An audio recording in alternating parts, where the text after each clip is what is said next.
She negotiated billion-dollar deals in 5 languages, but stood helpless watching her mute daughter drift away in silence.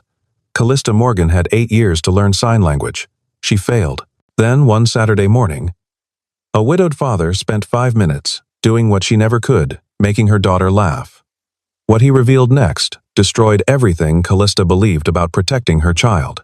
The autumn morning painted San Francisco in shades of gold and amber, casting long shadows across the gleaming towers of the financial district. Callista Morgan stood at the floor-to-ceiling windows of her corner office, watching the city wake beneath her. At 40 years old, she commanded one of the most successful real estate empires on the West Coast.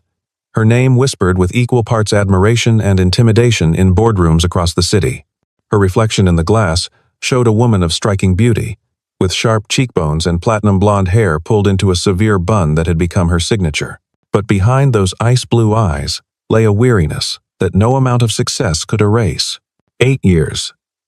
It had been 8 years since she'd become a single mother. 8 years since that phone call had shattered her world into pieces she was still trying to reassemble. The memory of that night remained vivid.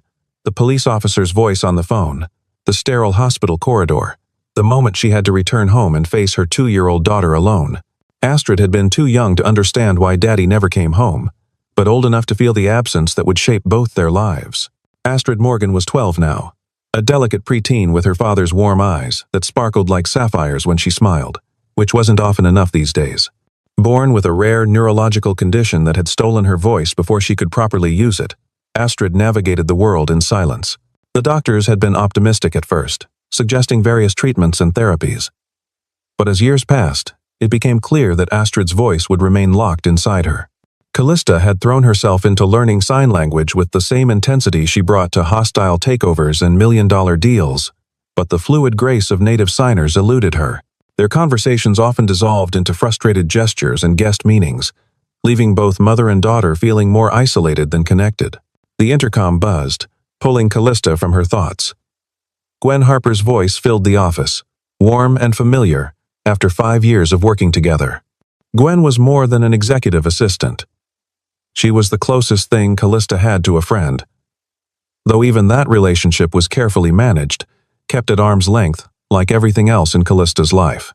"Your 9 o'clock is here," Gwen announced, though her tone suggested she knew Callista's mind was elsewhere.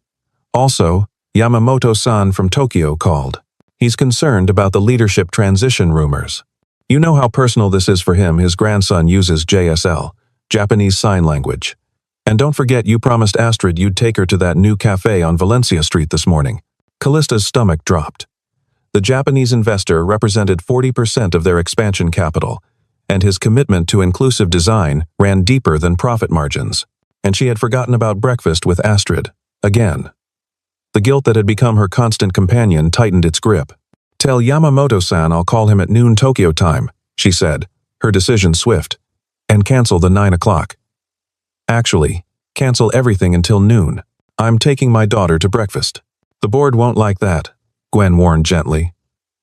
"Marcus Henderson has been making noise about your divided attention lately." "Let him," Callista replied, though she knew the cost could be steep. 30 minutes later, Callista stood outside Astrid's bedroom door in their Pacific Heights mansion, a house too large for 2 people who barely spoke. She knocked gently, then entered to find her daughter already dressed, sitting by the window with her sketchpad. Astrid looked up, surprise flickering across her features when she saw her mother in casual clothes rather than the usual power suit. "Ready for our breakfast date?" Callista signed, her movements careful and deliberate. Astrid's face transformed, a smile breaking through like sunshine after rain. She nodded enthusiastically, grabbing her favorite purple backpack decorated with painted butterflies she'd added herself. The cafe on Valencia Street was everything their house wasn't. Warm, crowded, alive with the chatter of weekend families and the rich aroma of freshly ground coffee. Maple leaves pressed against the windows, their orange and red hues creating a natural stained glass effect. Callista guided Astrid to a corner table by the window, watching as her daughter immediately pulled out her sketchpad and began drawing the leaves dancing in the morning breeze.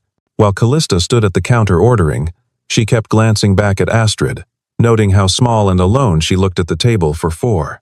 Other children her age were chattering with their parents, sharing jokes and stories, while Astrid remained in her bubble of silence. The familiar ache returned, the one that reminded Callista of all the ways she was failing as a mother. The bell above the door chimed, and a man entered with a young boy. The child, perhaps 6 or 7, had sandy brown hair that stuck up at odd angles, despite what appeared to be recent attempts to tame it.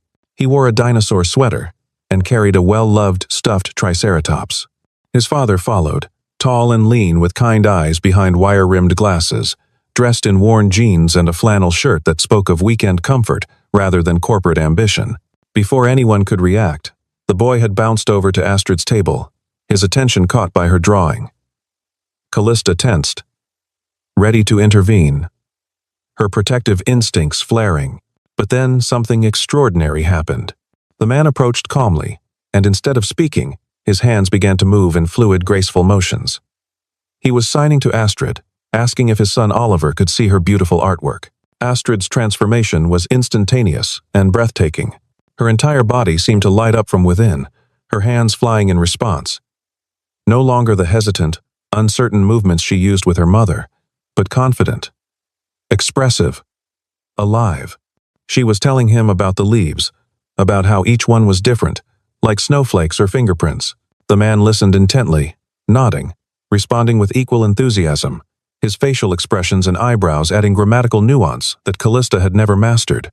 "I'm Elias Bennett," the man said when she returned to the table, his voice gentle, with a slight southern drawl.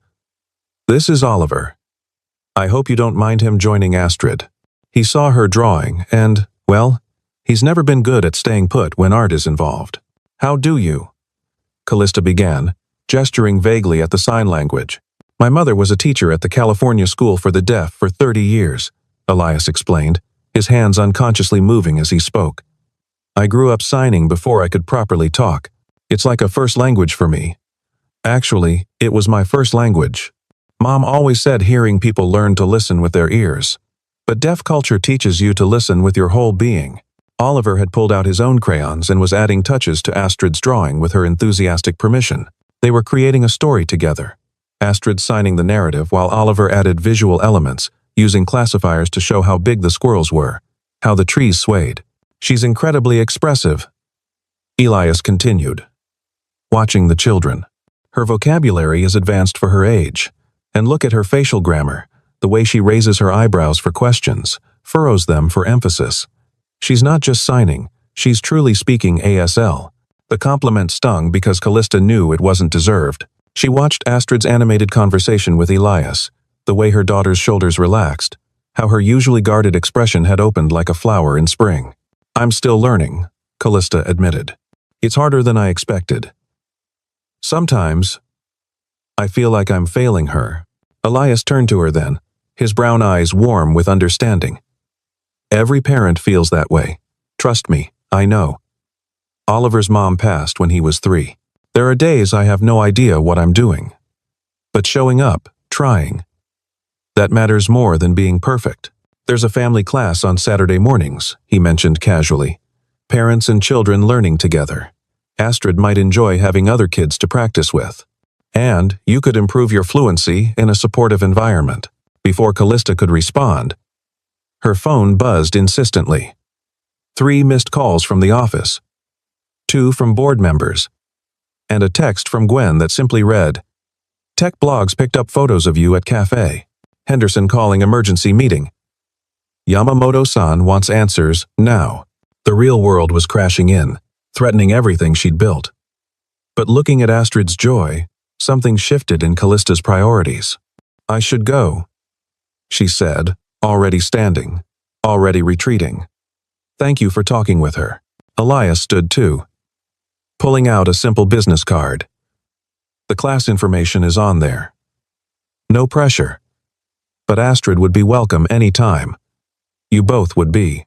The week that followed was a battlefield. Tech blogs ran headlines.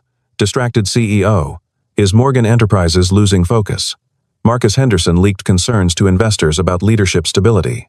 Yamamoto-san's team scheduled a video call demanding reassurances. But even as she fought to save her company, Callista's mind kept drifting to that moment in the cafe, to Astrid's joy, to Elias's patient hands.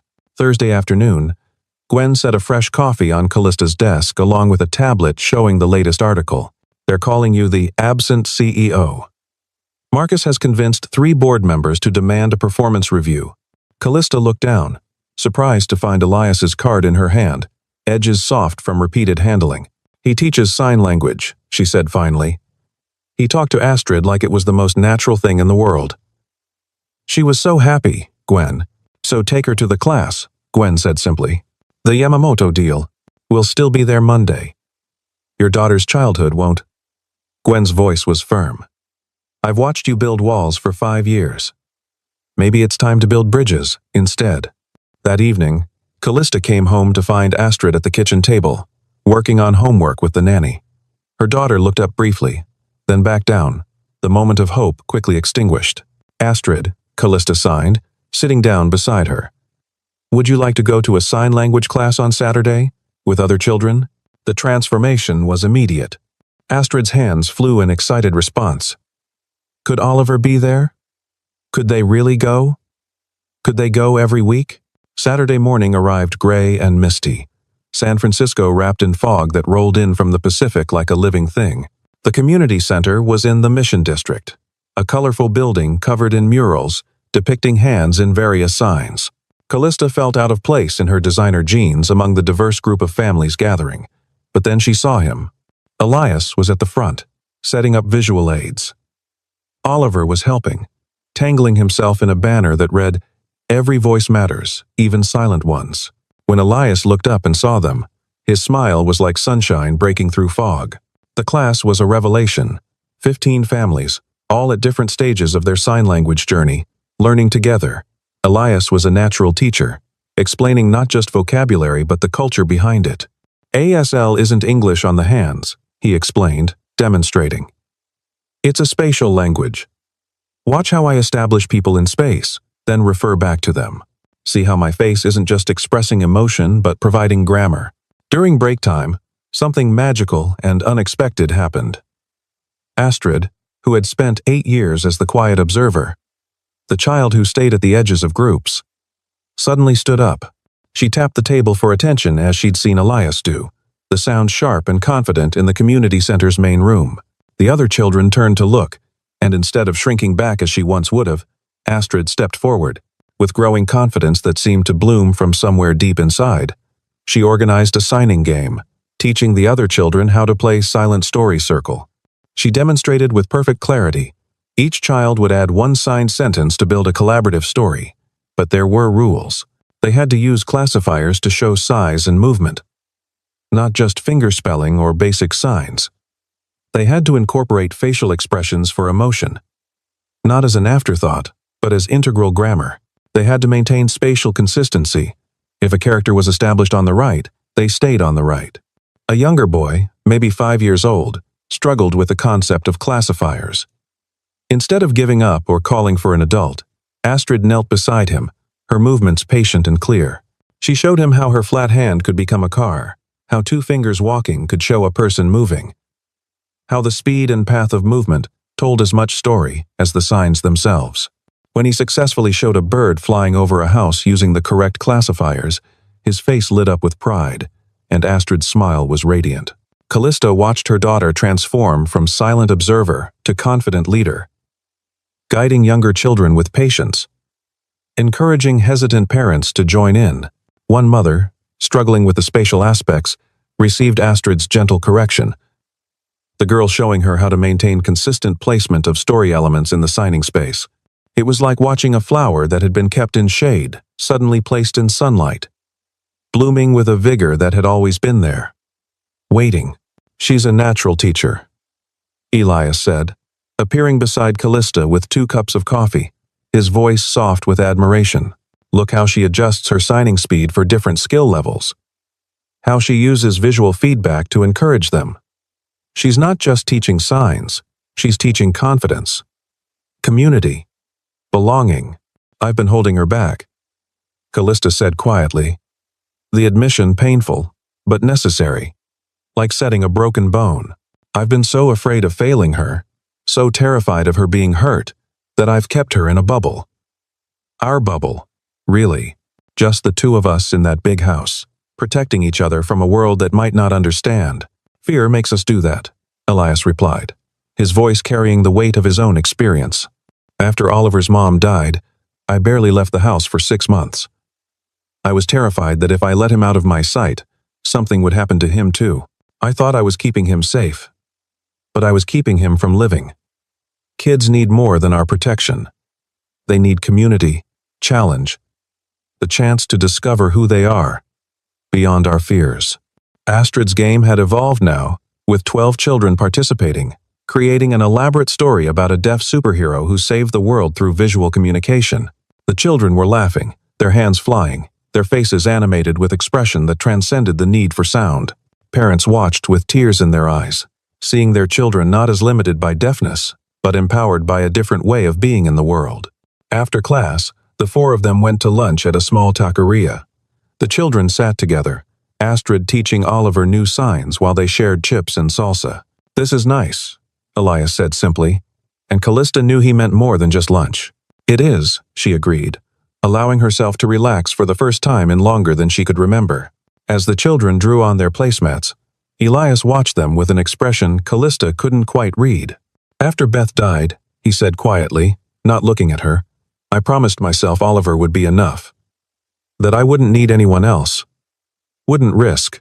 He trailed off, his hands unconsciously forming the sign for fear. But watching him with Astrid, seeing how happy he is to have a friend who just accepts him completely. "I realize I've been keeping him in a bubble too. My grief bubble." He finally looked at Callista, vulnerability clear in his eyes. "I'm terrified of letting people in again. But maybe being terrified is better than being alone." That weekend, her phone exploded with messages. A photographer had captured them at lunch, and tech blogs were running wild with speculation. CEO's new priority? Romance over revenue? Marcus Henderson called an emergency board meeting for Monday. Sunday evening, Callista sat in her home office, preparing for battle. Gwen arrived with files and strategies, but also with advice. "You could fight this the old way," Gwen said, "or you could try something different. Show them that opening up doesn't make you weak, it makes you stronger." Monday's board meeting was tense enough to cut with a knife. The boardroom on the 40th floor had never felt more like an arena. With its floor-to-ceiling windows, offering a view of the city Callista had helped build. Marcus led the charge about lack of focus and questionable priorities, his PowerPoint slides showing paparazzi photos from the café, from the taqueria, from the art show. The room full of men, in identical charcoal suits, stared at her with disapproval, their faces masks of corporate concern, hiding personal ambitions. "This is about optics," Marcus said, clicking to a slide showing stock projections.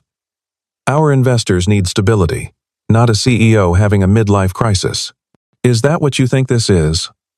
Callista asked calmly, though inside she felt a fire building, not of anger but of clarity. "What else would you call it? You're abandoning million-dollar dinners for finger-painting exhibitions?" The room murmured agreement. These men, who had never once asked about Astrid in 8 years, who scheduled board meetings during school plays and parent-teacher conferences without a second thought. Callista listened to each complaint, each thinly veiled threat, then stood. But instead of her usual PowerPoint, instead of graphs and charts and projections, she began to sign as she spoke, her hands moving fluidly, painting pictures in the air. "Gentlemen, let me show you something." She pulled up their latest market research on the main screen. 40 million Americans use ASL. That's 40 million potential customers we've been ignoring because we couldn't speak their language. Another 20 million are family members, friends, colleagues who interact with the deaf community daily. She moved around the room as she spoke, using the spatial referencing Elias had taught her, literally placing different market segments in different areas of the room, making the invisible visible. "While you've been worried about optics, I've been seeing opportunities you've been blind to." She pulled up her tablet, wirelessly displaying her screen. "This weekend, while you think I was distracted, I was actually conducting market research. Do you know what percentage of commercial buildings in San Francisco are genuinely accessible to the deaf community? 3%. 3. She showed them her plans. Properties with visual fire alarms as standard. Video phone systems in every unit. Common areas designed with sightlines that allowed for sign language conversations across rooms. She showed them the partnership proposals from deaf-owned businesses, the endorsements from disability rights organizations, the premium rates such properties could command. I'm not distracted. I'm seeing our business through new eyes. I'm finding blue oceans in red markets. She looked directly at Marcus, her gaze steady. You say I'm unfocused because I'm learning to communicate with my daughter. I say that learning has taught me to see our entire industry differently.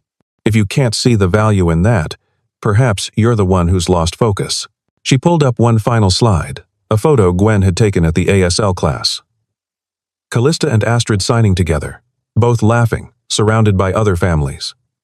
This isn't a distraction from my work. This is the reason for it.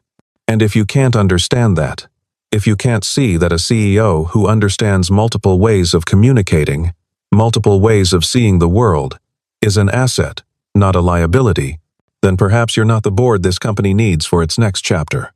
The silence that followed was deafening. Then Yamamoto, San's face appeared on the conference screen from Tokyo.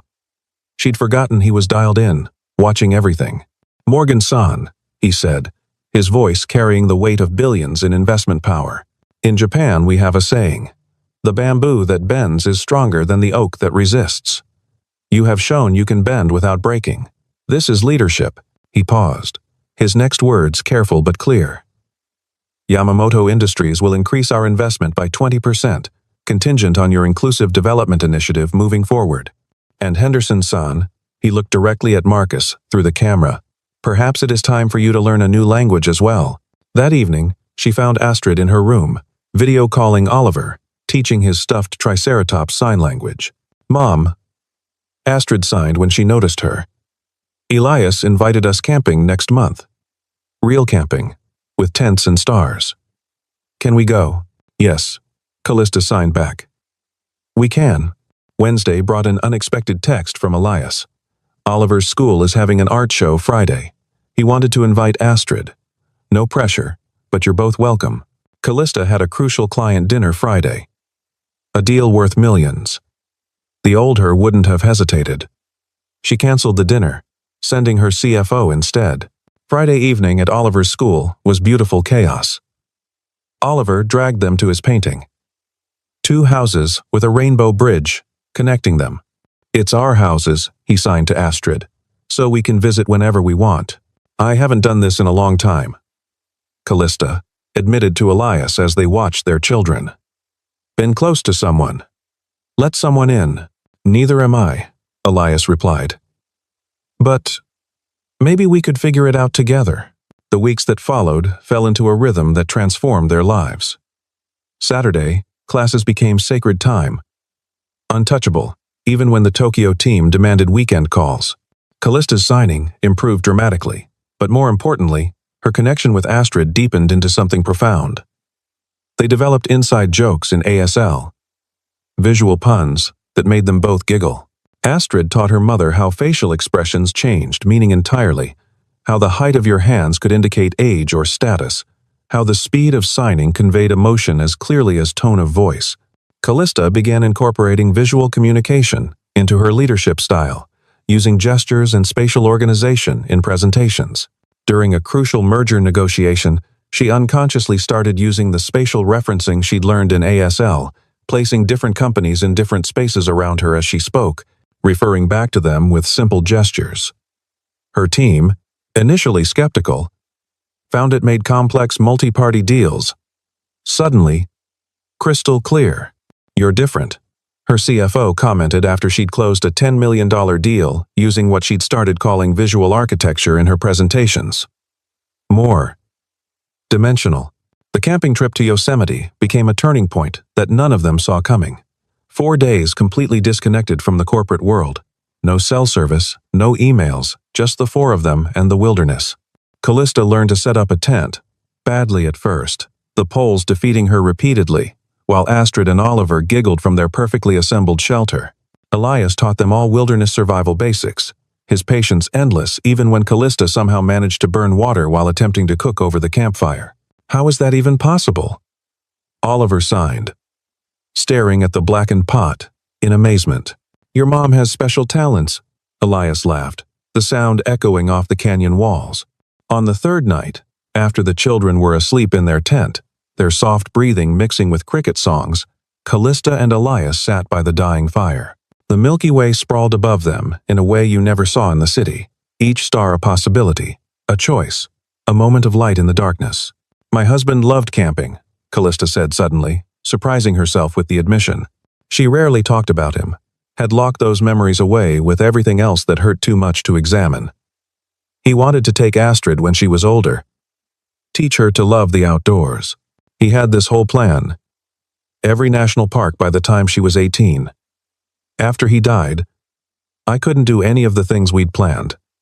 It hurt too much. Elias took her hand, his touch warm and steady against the cool mountain air. But you're doing them now. With you, she said, the words carrying more weight than their simplicity suggested. With me, he agreed. And under the vast wilderness sky, with the ancient trees as witnesses, he kissed her. It was gentle, patient. A promise rather than a demand. A beginning rather than a rush. When they returned, something fundamental had shifted. The children were delighted. Oliver calling Astrid his almost sister. Astrid drawing pictures of them as a family. Callista began implementing her inclusive vision at work.